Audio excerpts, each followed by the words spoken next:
KP చాలా బాధపడుతూ ఉంటాడు. ఆ సమయంలో ఇలా కూర్చుంటే సరిపోదు నాన్న, ఏదో ఒక ప్లాన్ చేసి ఖచ్చితంగా ఏదో ఒకటి చేయాలని చెప్పేసి చెర్రీ అంటూ ఉంటాడు. ఏం చేద్దాంరా, ఏం చేద్దామని చెప్పేసి వెంటనే పెద్దమ్మల ఇంటికి వెళ్ళిన తర్వాత ఆ విషయం చెప్తాను నాన్న అని చెప్పేసి చెర్రీ ఉన్ను కేపీ ఇద్దరు కలిసి శారద ఇంటికి వెళ్తారు. ఇక శారదను హాల్లోకి పిలుస్తారు. ఏంటండి ఇలా వచ్చారని చెప్పేసి శారద అడుగుతూ ఉంటుంది.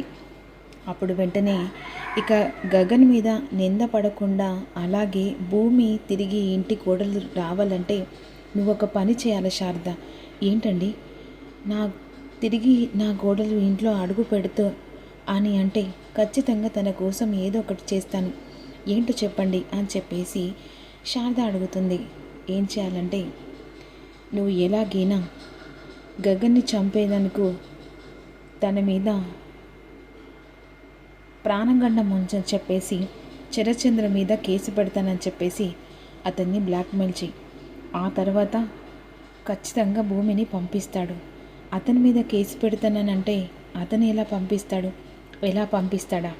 ఇప్పుడు గగన్ చేత నాకు ప్రాణగండం ఉంది, అతను నన్ను షూట్ చేశాడు, ఈరోజు నా చావు బ్రతుకుల కారణం అతనే అని చెప్పేసి ఒక్క కేసు గగన్తో పెట్టిస్తే ఇప్పుడు ఖచ్చితంగా మనకి ఆపోజిట్గా కాకుండా మన ఫేవర్ చేసినట్టుగా అయిపోతుంది. ఇలా పెట్టినందుకు ఒకవేళ వద్దని చెప్పేసి ఏదో రిక్వెస్ట్గా మాట్లాడతారు. ఆ సమయంలో భూమిని తిరిగి నా ఇంటి కోడలుగా పంపిస్తే ఈ కేసు గురించి నేను మాట్లాడను. ఒకవేళ మీరు ఇట్లా చేసి ఇక నా కోడల్ని ఇంటికి పంపించలేదనుకో మరుక్షణం నేను వెళ్ళి స్టేషన్లో నా కొడుకు మీద చంపడానికి ప్రయత్నించిన మీ మీద కేసు పెడతాను అనే విధంగా చెప్పావనుకో ఖచ్చితంగా మామయ్య ఆలోచిస్తాడు. పెద్దమ్మ, నువ్వు కాస్త ముందడుగు వేసి, కానీ అపూర్వ ఆటలు ఒకప్పుడు, ఇప్పుడు అపూర్వ ఆటలకు చెక్ పెట్టాడు ఆ శరత్చంద్ర అని విధంగా అన్న తర్వాత ఈలోపు ఆకాష్ని కలిసి వచ్చిన తర్వాత ఇంటికి వచ్చిన తర్వాత ఇంపాసిబుల్, అసలు అక్కడుంది గగనే, ఆకాశ అనేది టెన్షన్గా ఉంది, నాకెందుకో డౌట్గా అనిపిస్తుంది శరత్చంద్ర గారు అని విధంగా అంటుండగా, ఏంటి డౌట్ అవసరం లేదు, ఖచ్చితంగా అతను ఆకాశే, ఇక్కడ గగనే, అలా మనం నిర్ధారించుకోవాలంటే ఒక పని చేస్తే సరిపోతుంది కదా.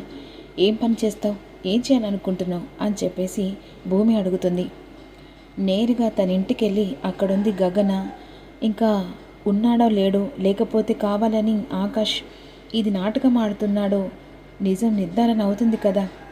అవసరం లేదు నాన్న, ఈ సూర్య మాటలు విని అందాక వెళ్ళొచ్చు, అక్కడ ఆకాశాన్ని నిర్ధారణ అయిపోయింది, ఇప్పుడు బావ వాళ్ళింట్లో ఉండకపోతే ఎక్కడుంటాను నాన్న అని లోపలికి వచ్చిన తర్వాత, అయ్యో మీకు ఎలా చెప్పాలని శరత్చంద్ర గారు, వీళ్ళందరూ కలిసి నాటకం ఆడుతున్నారు, ఇప్పుడు భూమి ఎందుకు అక్కడికి వెళ్దామంటే సరే అంది, ఇక్కడ గగన్ ఇంటికి వెళ్దామంటే వద్దంటుంది, అందుకే ఇందులో ఏదో మర్మం ఉంది, కావాలని వీళ్ళందరూ కలిసి నాటకం ఆడుతున్నారు, ఖచ్చితంగా ఇప్పుడు గగన్ ఇక్కడ ఉన్నాడో లేడో మనం వెళ్ళి తెలుసుకుంటే సరిపోతుంది అని విధంగా అంటుండగా ఈలోపు వెంటనే శారద గగన్ని తీసుకొని అపూర్వ వాళ్ళ ఇంటికి వస్తుంది.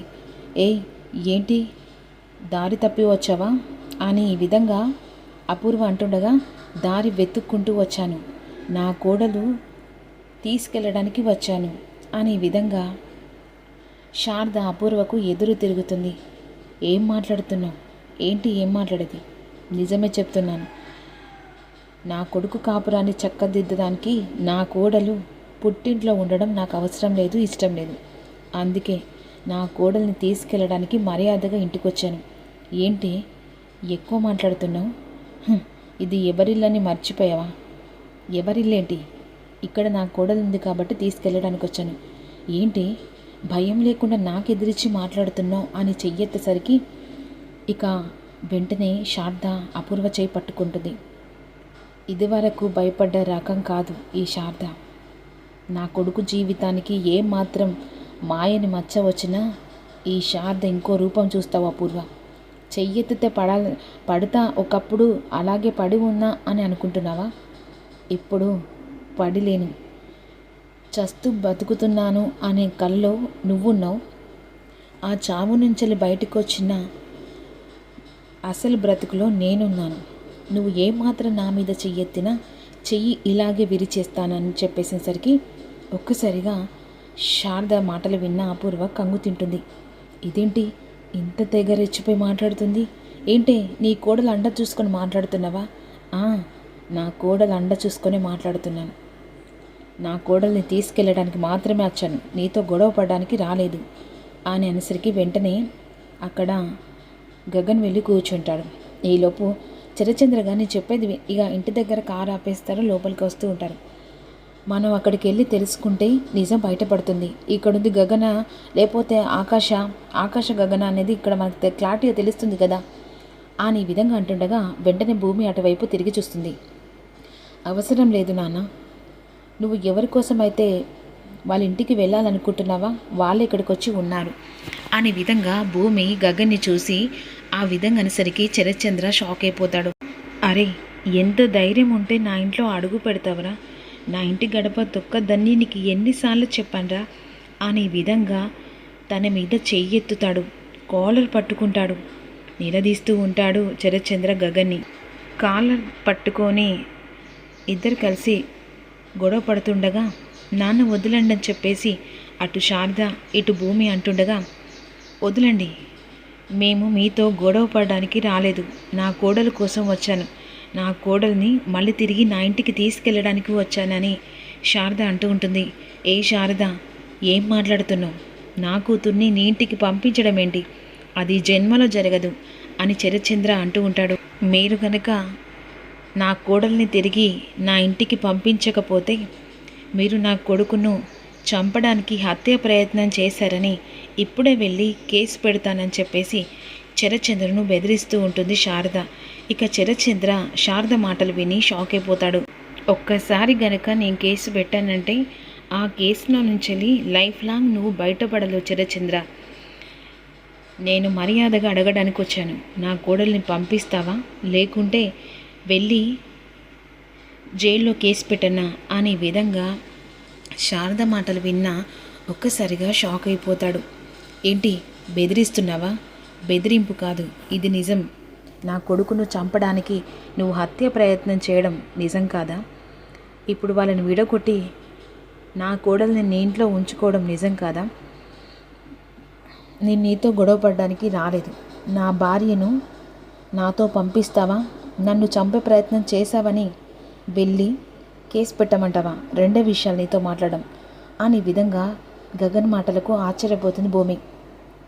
ఈలోపు వెంటనే సూర్య శరత్చంద్ర దగ్గరకు వచ్చి, ఇప్పుడు తను కనుక కేసు పెట్టిందనుకో, ఇక్కడ గగన్ ఉన్నాడు, చంపింది మీరని ఒకవేళ కేసు పెడితే బయటికి వచ్చే ఛాన్స్ ఉండదండి, భూమిని పంపించడమే మేలు. ఒకవేళ భూమి ఇక్కడ ఉండి వాళ్ళు వెళ్ళి కేసు పెడితే లైఫ్ లాంగ్ మీరు బయటికి రాకుండా జైలు శిక్ష అనుభవిస్తారు. భూమిని వెళ్ళనివ్వండి, ఆ తర్వాత ఏదో గొడవ అవుతుంది, అప్పుడు భూమిని పర్మనెంట్గా ఇక్కడ ఉండే ప్లాన్ చేద్దాం. ఇప్పుడైతే మీరు కాంప్రమైజ్ కాండి. నో, నేను ఒప్పుకోను. తను కేసు పెడితే సాక్ష్యంతో పాటుగా ఉన్నాడు గగన్, ఖచ్చితంగా బలంగా ఉంటుంది ఆ కేసు. ట్రై టు అండర్స్టాండ్ మీ. ఆ పోలీసులు ఏంటిదో అక్కడ కేసు ఏంటో నాకు బాగా తెలుసండి, అర్థం చేసుకోండి అని విధంగా అన్న తర్వాత, నువ్వు చెప్పినట్టుగానే నా కూతుర్ని పంపిస్తున్నాను, కానీ నువ్వు బెదిరించినందుకు ఏదో భయపడి నీ కొడుకును చంపింది నేనని భయంతో నువ్వు జైల్లో పెడతావని కాదు శారద, నా కూతురు కోసం పంపిస్తున్నాను అని విధంగా అంటుండగా, రామ్మ మన ఇంటికి వెళ్దాం అనే విధంగా ఈలోపు చెర్రీ ఆల్రెడీ భూమి బ్యాగు లగేజ్ సర్దుకొని వస్తాడు. నా బ్యాగ్ భూమి, నీ బ్యాగ్ ఇదిగో అని చెప్పేసి ఆ బ్యాగుతో పాటుగా ఇచ్చేసరికి అసలు ఇక్కడ ఏం జరుగుతుందో అపూర్వకు అర్థం కాదు. ఇక వెంటనే భూమి గగన్ ఇద్దరు కలిసి శారదింటికి వెళ్ళేసరికి అక్కడ తార ఉంటుంది. తార వీళ్ళింట్లోనే ఉంటుంది కదా. తను ఇంట్లో అడుగు పెడుతుండగా ఇక ఇంట్లో అడుగు పెడుతుంది. ఒక్క నిమిషం అని చెప్పేసి తార అంటుంది, అసలు ఏ అధికారంతో ఇంట్లో అడుగు పెడుతున్నావు? నీకు ఈ ఇంటికి నీకు ఎలాంటి సంబంధం ఉంది? ఆల్రెడీ నీకు విడాకులు ఇచ్చాడు గగన్, నీకు భర్త కాదు. ఏం మాట్లాడుతున్నావు తారా? తను ఎప్పటికీ ఇంటికి కోడలే, అసలు వెళ్ళాల్సింది తను కాదు నువ్వు. ఏంటత్తయ్యా ఏం మాట్లాడుతున్నావు? భూమి ఆల్రెడీ గగన్కి విడాకులు ఇచ్చింది. విడాకుల పేపర్ నా దగ్గర ఉంది. ఓహో, విడాకుల పేపర్ ఉందని చెప్పేసి నా మొగుడితో నేను ఉండనని చెప్పేసి అంటున్నావా? అసలు ఆ విడాకుల పేపర్ ఉంటేనే కదా ఆ రోజు చించి పడేశాను. అది నీకు గుర్తులేదేమో. దీని జుట్టు పట్టి బయటికి ఈడ్చుతానని చెప్పేసేసరికి ఉగ్ర రూపంతో శారద తారా జుట్టు పట్టుకుంటుంది. ఏం జరుగుతుందో